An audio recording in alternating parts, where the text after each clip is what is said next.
Hallo und herzlich willkommen zu unserem Podcast. Es freut mich sehr, dass ihr heute wieder dabei seid. Ich sitze hier mit einer Tasse Tee, draußen scheint die Sonne und ich freue mich schon, mit dir über unser Thema zu sprechen. Aber zuerst, wie geht es dir heute? Danke, mir geht's wirklich gut. Heute Morgen habe ich lange geschlafen, dann gemütlich gefrühstückt und ein bisschen Musik gehört. Das war ein sehr entspannter Start in den Tag. Jetzt freue ich mich auf unser Gespräch. Wie war dein Morgen? Mein Morgen war auch ruhig. Ich habe einen Spaziergang gemacht, die frische Luft genossen und ein paar Einkäufe erledigt. Danach habe ich noch ein Kapitel in meinem Buch gelesen. Jetzt bin ich bereit, über unser Thema zu sprechen, denn das Wochenende steht vor der Tür. Oh ja, endlich Wochenende. Für mich ist das immer wie eine kleine Pause vom Alltag. Unter der Woche muss ich früh aufstehen, arbeiten, E-Mails beantworten, manchmal auch lange im Büro bleiben. Aber am Wochenende kann ich selbst entscheiden, wie ich meine Zeit verbringe. Das stimmt. Und unser heutiges Thema passt perfekt dazu. Pläne für das Wochenende. Ich finde es interessant zu hören, wie unterschiedlich Menschen ihr Wochenende gestalten. Manche möchten einfach zu Hause bleiben, andere planen etwas Besonderes. Ja, und ich glaube, das hängt auch von der Person und der Stimmung ab. Manchmal brauche ich einfach einen Tag nur für mich, an dem ich ausschlafe, gemütlich koche, vielleicht einen Film schaue oder ein bisschen Yoga mache, aber manchmal habe ich Lust rauszugehen, Freunde zu treffen oder etwas Neues auszuprobieren. Bei mir ist es ähnlich. Ich mag beides. Ruhige Tage zu Hause und aktive Tage draußen. Letztes Wochenende zum Beispiel habe ich eine kleine Wanderung gemacht. Das Wetter war perfekt, blauer Himmel, Sonne, aber nicht zu heiß. Danach habe ich mich mit Freunden im Café getroffen und wir haben lange geredet. Das klingt toll. Ich glaube, solche Erlebnisse bleiben in Erinnerung. Wenn das Wetter schön ist, nutze ich das auch gern. Im Sommer gehe ich oft an den See, lese ein Buch und esse ein Eis. Das ist für mich das perfekte Wochenende. Ja, und im Winter kann man es sich drinnen gemütlich machen. Einen heißen Tee trinken, Plätzchen backen, vielleicht ein neues Rezept ausprobieren. Das mag ich sehr. Ich auch. Aber manchmal plane ich am Wochenende auch Dinge, die ich schon lange machen wollte, aber unter der Woche keine Zeit dafür hatte. Zum Beispiel den Kleiderschrank aufräumen oder meine Wohnung neu dekorieren. Oh ja, solche To-Do-Tage kenne ich. Sie sind nicht immer entspannend, aber am Ende fühlt man sich gut, weil man etwas geschafft hat. Genau. Und manchmal merkt man, dass schon kleine Änderungen eine große Wirkung haben können.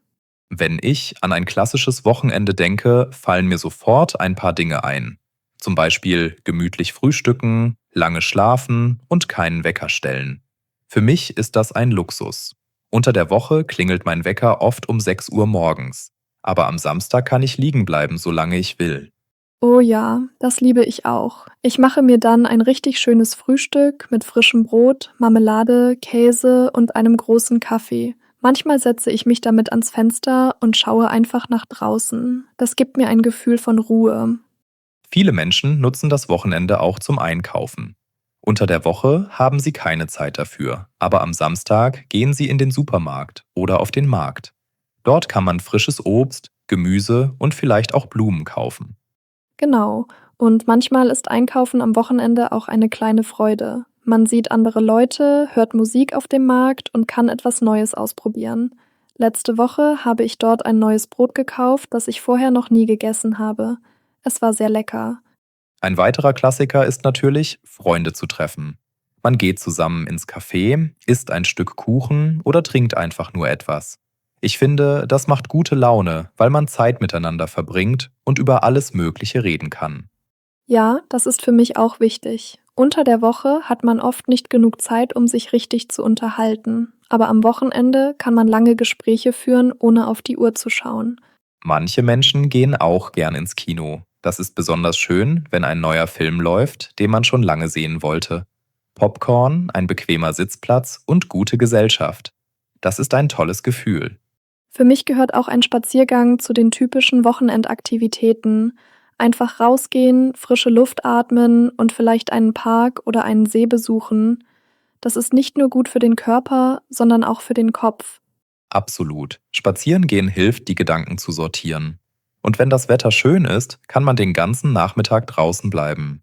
Manche Leute nutzen das Wochenende auch, um Familie zu besuchen. Sie fahren zu den Eltern, essen zusammen zu Mittag und verbringen den Tag miteinander. Ja, das ist für viele sehr wichtig. Es gibt ein Gefühl von Nähe und Zusammengehörigkeit. Egal, ob man einkaufen geht, Freunde trifft, spazieren geht oder einfach zu Hause bleibt.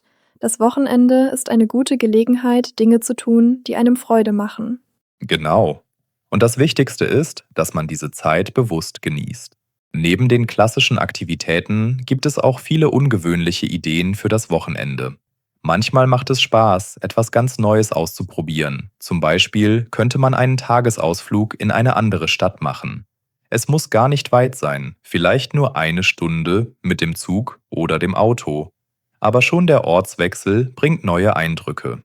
Ja, das finde ich auch. Ich erinnere mich, wie ich einmal spontan in eine kleine Stadt gefahren bin, in der ich noch nie war. Dort gab es einen schönen Markt, viele kleine Läden und ein Museum. Ich bin einfach durch die Straßen gelaufen, habe Fotos gemacht und ein neues Restaurant ausprobiert. Am Ende hatte ich das Gefühl, einen kleinen Urlaub gemacht zu haben. Eine andere kreative Idee ist, an einem Workshop oder Kurs teilzunehmen. Das kann ein Kochkurs sein, ein Töpferkurs oder sogar ein Tanzkurs. Man lernt etwas Neues und trifft gleichzeitig neue Leute. Das ist wirklich spannend. Ich habe mal einen Malkurs besucht.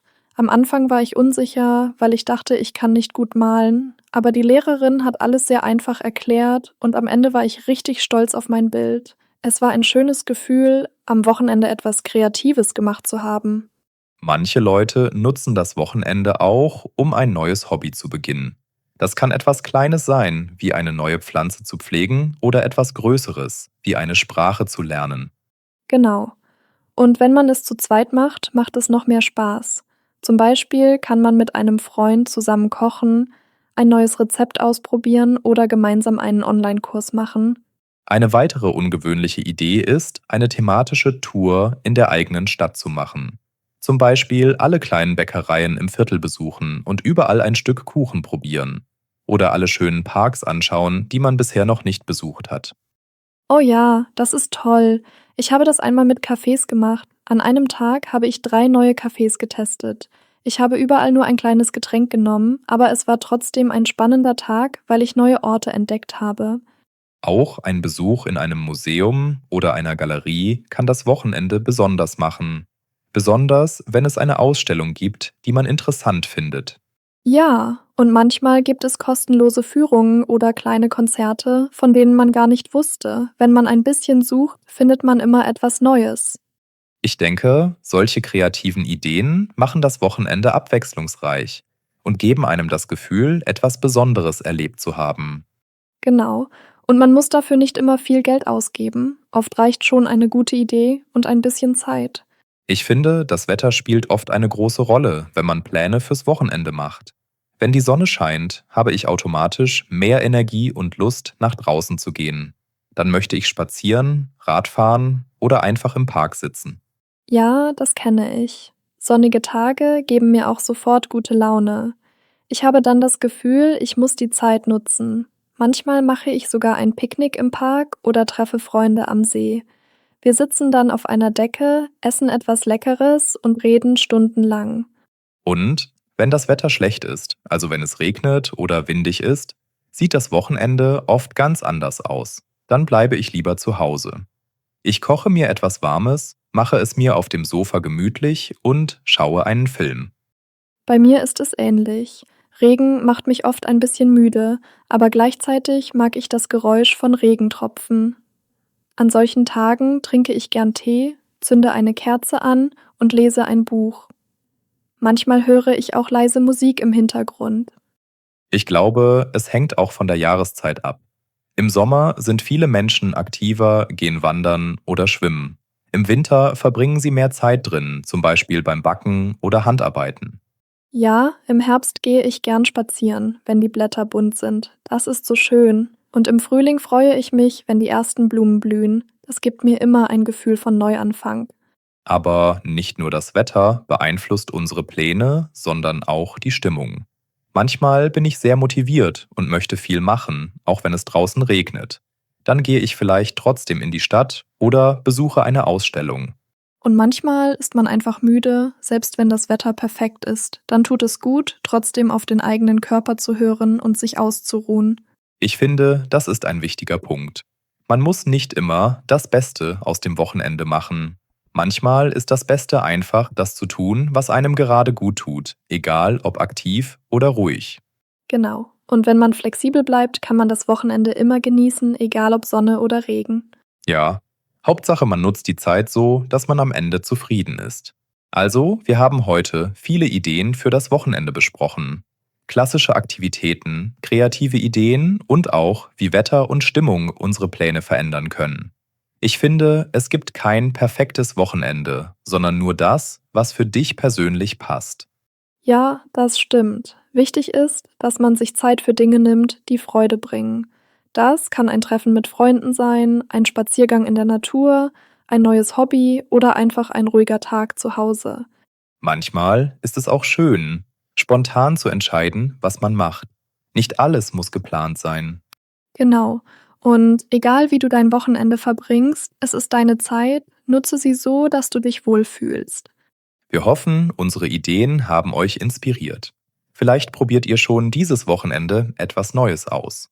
Und denkt daran, manchmal sind es die kleinen Momente, die das Wochenende besonders machen. Wenn euch unser Podcast gefällt, abonniert unseren Kanal und aktiviert die Glocke, damit ihr keine Folge verpasst. Ihr könnt auch die Untertitel einschalten und die Folge noch einmal mit Untertiteln in eurer eigenen Sprache anschauen. Vielleicht sogar zusammen mit Familie oder Freunden. Am Ende werden wir euch noch die Top 10 Wörter zeigen, die wir heute am häufigsten benutzt haben und dazu Beispielsätze, die ihr im Alltag verwenden könnt. Also bleibt unbedingt bei uns, es lohnt sich. Besuchen. Am Sonntag besuchen wir meine Großeltern. Ich möchte nächstes Jahr Berlin besuchen. Vorbereiten. Ich bereite das Abendessen vor. Wir bereiten uns auf die Reise vor. Genießen. Ich genieße den sonnigen Tag. Er genießt die Ruhe am Wochenende. Entdecken. Wir entdecken eine neue Stadt. Im Urlaub habe ich viele schöne Orte entdeckt. Unternehmen. Was unternehmen wir heute Abend? Am Samstag unternehmen wir einen Ausflug. Vergessen. Ich habe meinen Schlüssel vergessen. Vergiss nicht, den Brief zu schicken. Verbringen. Wir verbringen den Tag am Strand. Sie verbringt viel Zeit mit ihrer Familie. Wir entscheiden uns für das rote Auto. Hast du schon entschieden, was du machst? Probieren. Ich probiere heute ein neues Rezept. Probier mal diesen Kuchen. Vorstellen. Ich möchte dir meine Freundin vorstellen. Kannst du dir das vorstellen?